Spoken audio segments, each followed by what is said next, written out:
Hello, and welcome to Get Career Curious, the podcast that gives you the inside scoop on careers, what it takes to get there, and what the job is really like.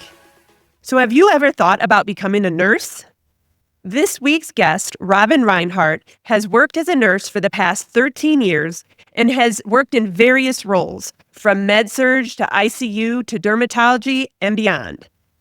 In this episode, she shares exactly what it's like to work a 12-hour shift, the boundless career options open to nurses, why culture matters more than you think, and how she found the flexibility to thrive as a mom and a nurse.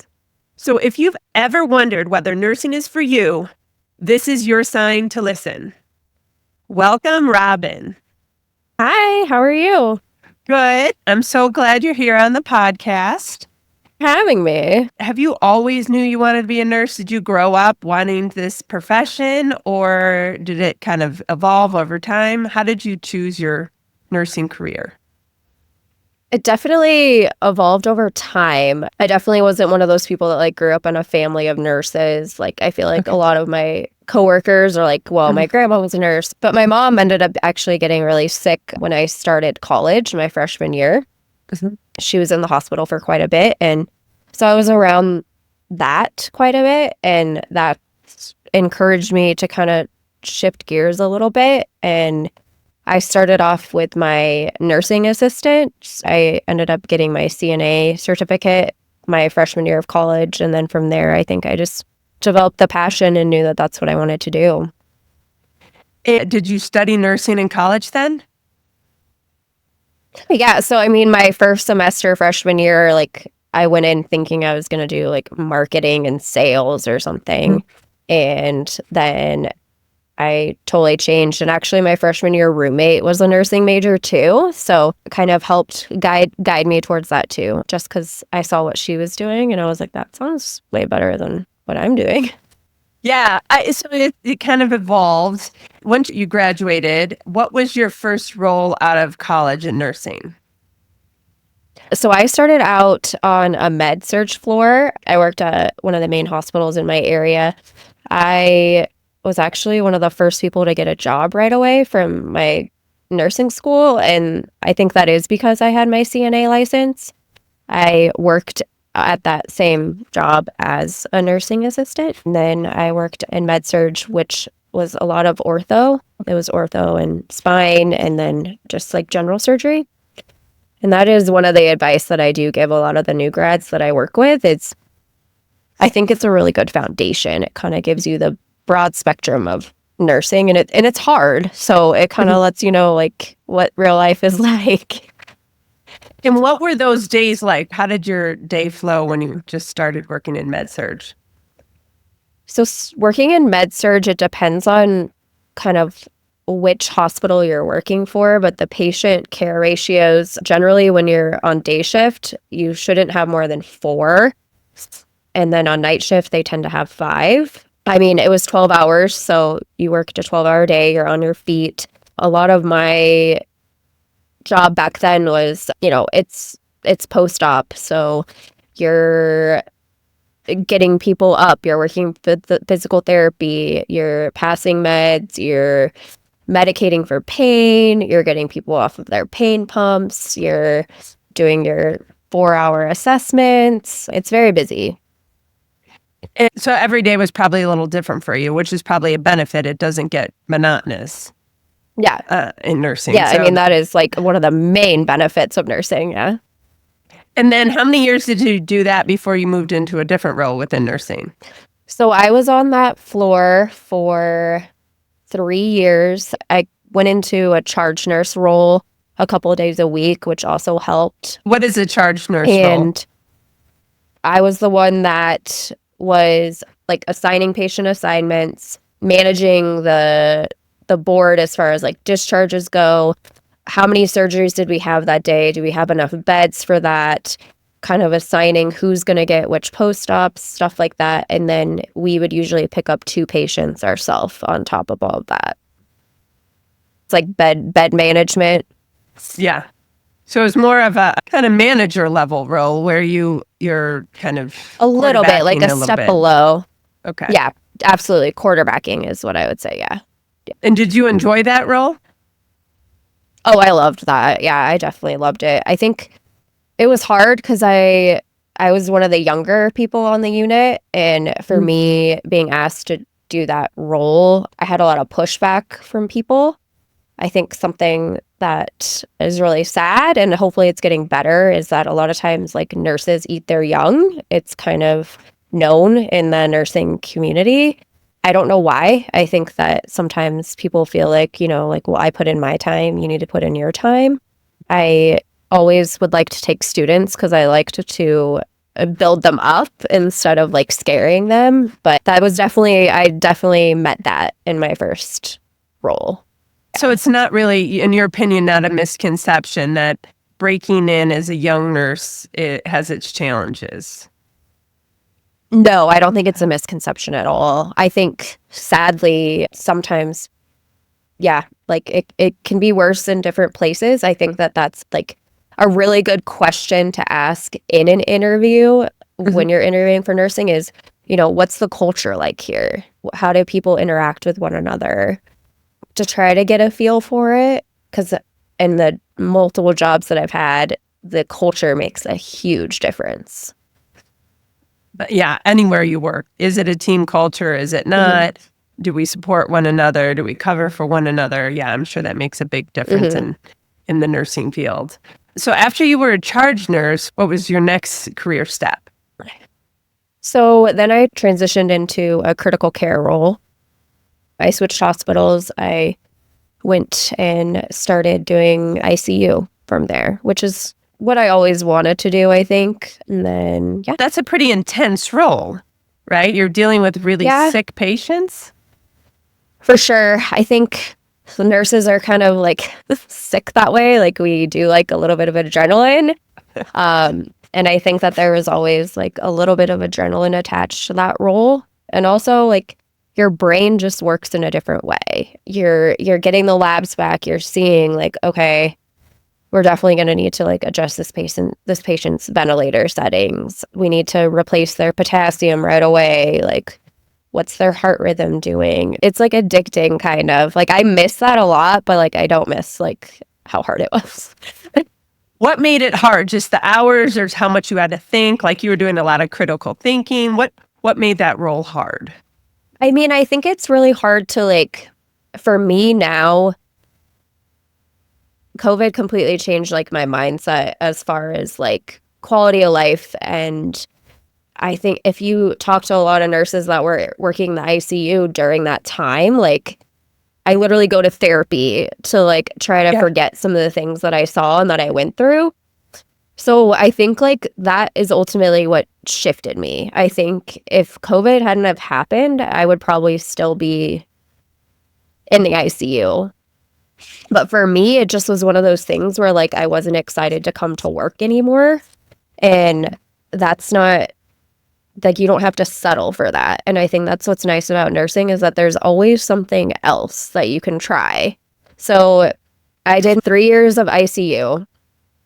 And then I was like, maybe I want to try like some more work-life balance. So I randomly did a year in dermatology, which couldn't be more different.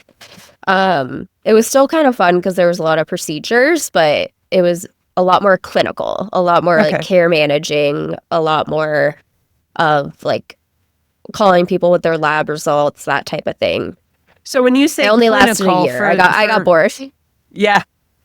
So when you say clinical, for listeners who maybe aren't fully aware what that term means, do you mean like in an office setting versus a hospital setting? Yeah, like, so we would do special procedures days, and then we would have days where we're just going through and like answering calls from like the call center, going through like our secure messages and responding to patients, all of that. So it wasn't as much like hands-on. It was a different style of nursing, I think is the best, most positive way to say, is it was just a different style.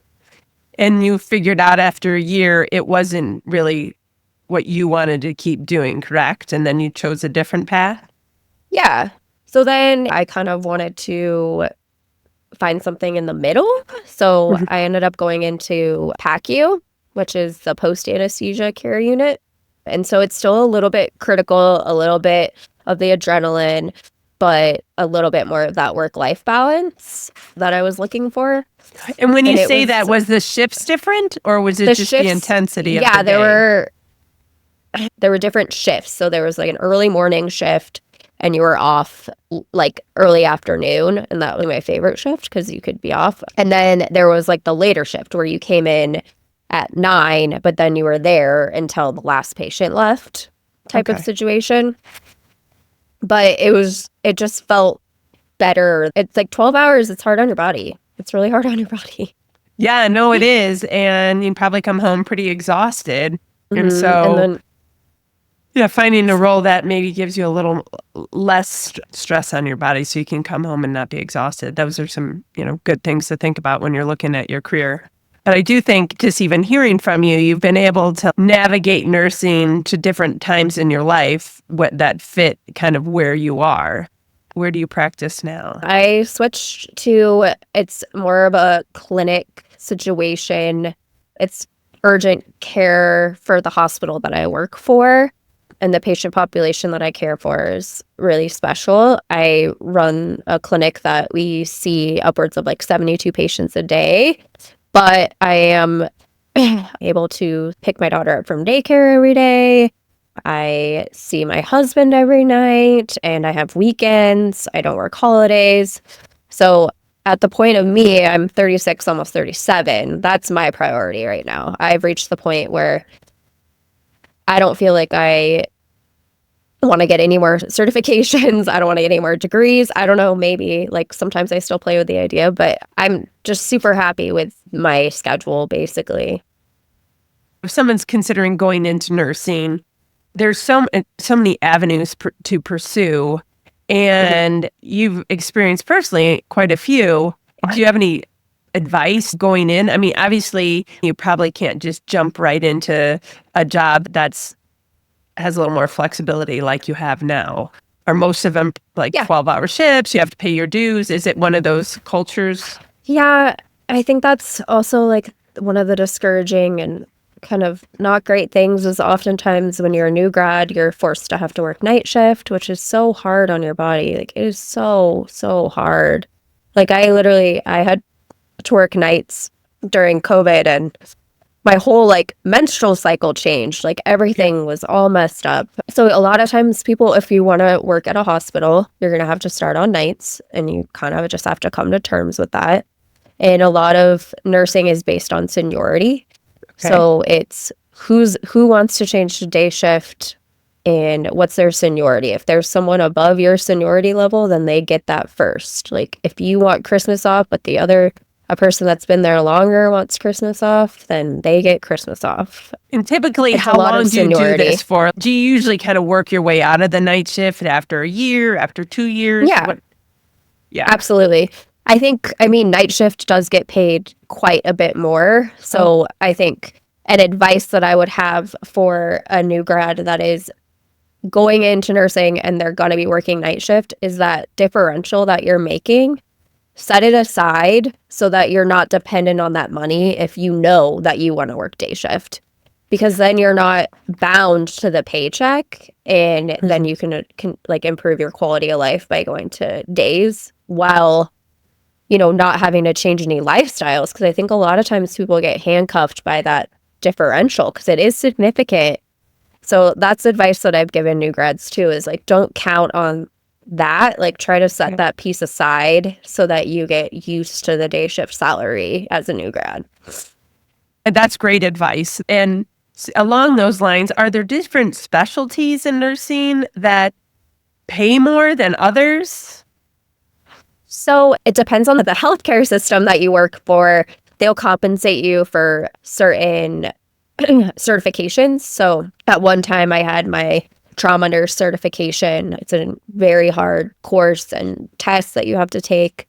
You have your BLS, so that's your basic life support, and then you have your advanced cardiac, so ACLS, which I always try to maintain.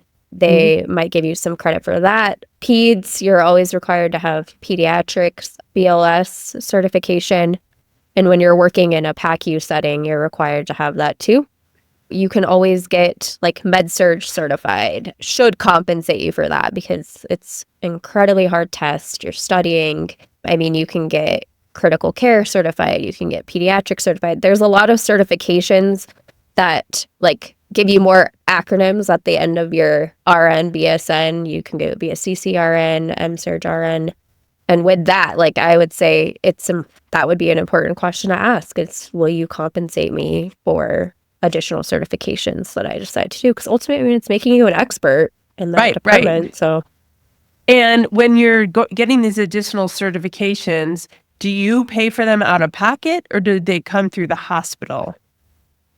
It depends, again, on the healthcare system. Most healthcare systems do provide you an education allotment. So it might pay for some of it. How do you see the field evolving with AI? Are you experiencing any sort of new breakthroughs in your day-to-day or not quite yet?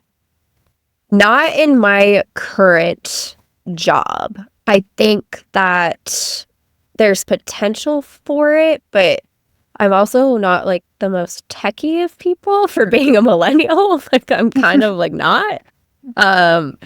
But I think like where I work, it's a teaching hospital, so I work with a lot of residents. My main role is like kind of helping the residents, and I do see this upcoming generation bringing it in more. Okay. And I think research, what some of the projects that they're starting and researching, it's always exciting to see too.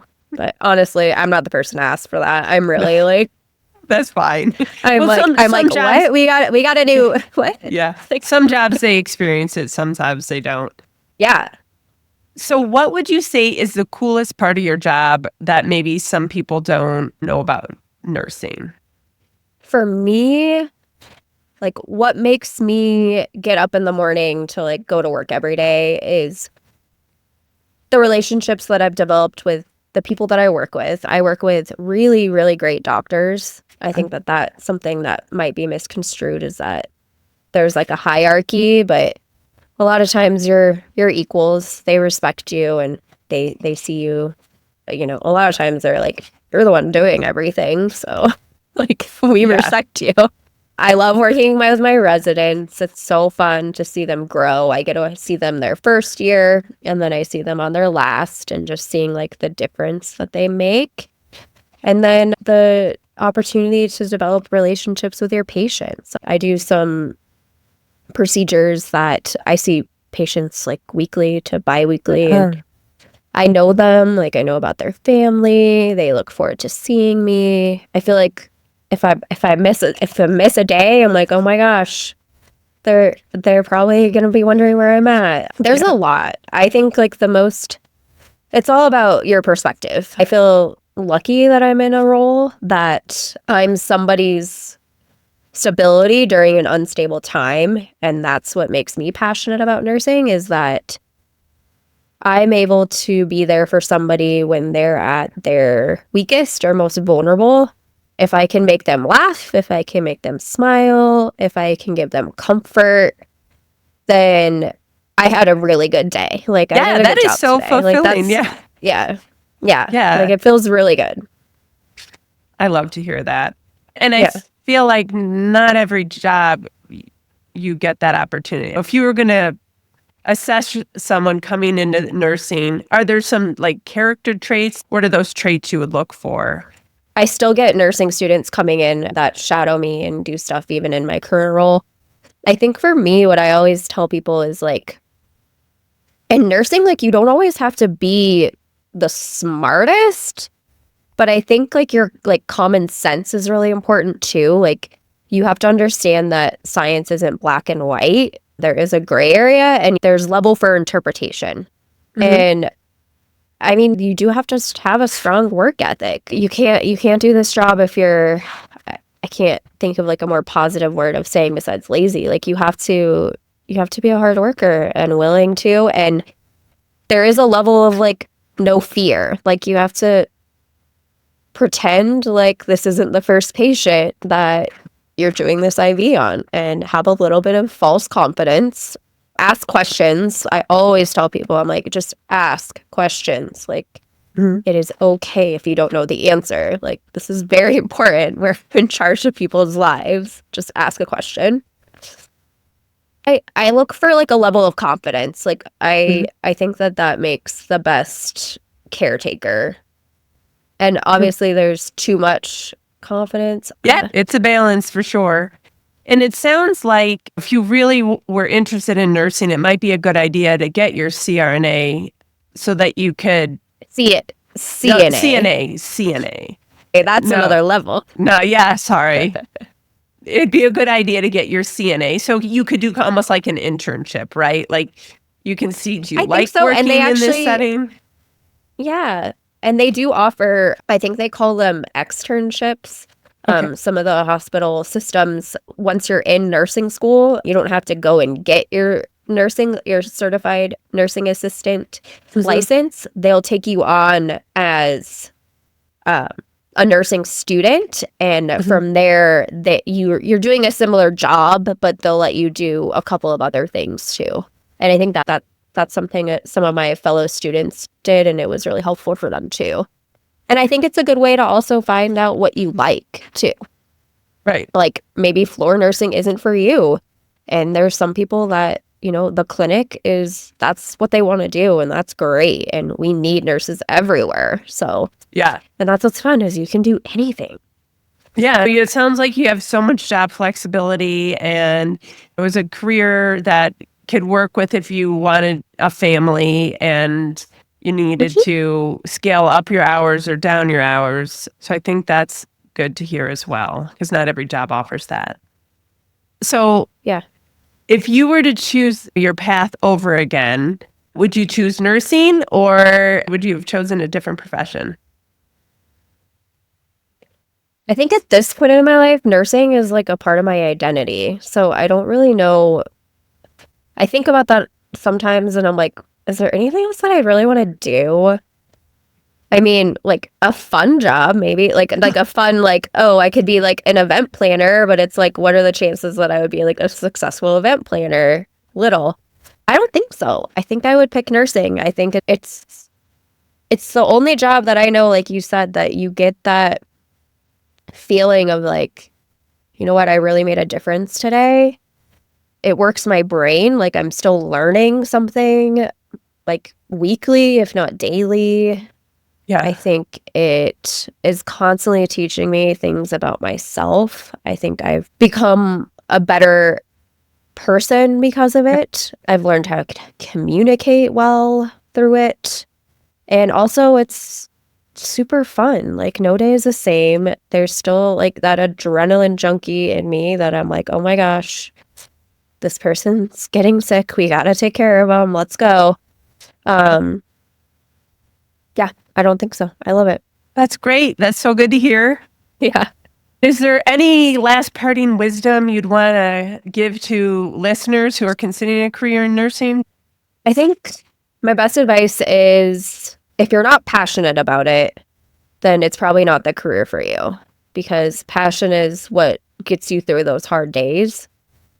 I also think it's really important to know yourself and understand, am I the type of person that, I guess, like you just give so much of yourself to the day and your patients and the patient's family that I worry about those that aren't able to find a balance. It's taken, quite a long time for me to figure out that like I have to take extra time and care to take care of myself, because I'm so used to giving to everyone else. And so I worry about new nurses getting burned out in that sense, because I don't think that they're wrapping their head around that concept quite yet. My other advice is like I always say, ask questions in the interviews. Like, even if you're a new grad, it's okay for you to ask those type of questions. This is where you're going to be working. You spend more time with people that you work with than you do your own family most of the time. Right, So like, just ask those questions. Always find somebody that is in nursing that you feel like you can talk to, see if you can shadow somebody. They can sometimes let you go in as like a volunteer. I think if you're going to spend the money on the degree, you should really make sure that you want to do it and be passionate about it. My own daughter started nursing school and really figured out quickly, like, this isn't for me. Yeah, and that's okay. Yeah, that's okay. And it's so much better that she got out of it before she'd gone through the whole program. Yeah. And those are brave decisions. She would have hated going to school every day. Oh, so brave. And it's sometimes I feel like it's so unfair that like we're supposed to know what we want to be and do for the rest of our lives when we're 18. It's like, I don't even know what I'm going to have for breakfast when I'm 18. Like, exactly. So I agree with you. I think that's an incredibly brave decision. And I do think it's, start small. Like maybe just start taking like a science class. Like, I don't know. I think a lot of times people just know, but just because like your mom was a nurse or like your grandma was a nurse doesn't mean that you have to be. Make sure that's something that you're passionate about. Yeah.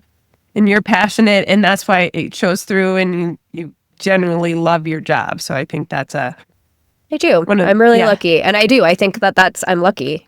I am. You are. Well, thank you so much for being on. I totally appreciate it, Robyn. Of course. Also, thank you. Oh my gosh, of course. Thank you for your service at COVID. Yeah. That was a rough period, and so appreciative of all you did. Thank you for joining us today. Our goal is to help you explore meaningful careers that bring you joy and purpose. From my conversation with Robyn Rhinehart, here are 3 big takeaways. First, your nursing path doesn't have to be linear. Robyn's journey from ICU to dermatology to urgent care proves that flexibility is baked into this career path. Second, culture matters. The environment you work in can make or break your experience, so don't be afraid to ask questions about it during your interviews. And last, passion fuels longevity. Robyn reminded us that nursing is hard, but when you love what you do, it's worth it. If you found this episode helpful, please like it and subscribe to our channel. Better yet, share this episode with a friend who's considering a career in nursing. Want even more career inspiration? Join our community at getcareercurious.com for exclusive content and behind-the-scenes access you won't find anywhere else. Thanks again for listening. I'm Marita McCahill, and until next time, stay curious.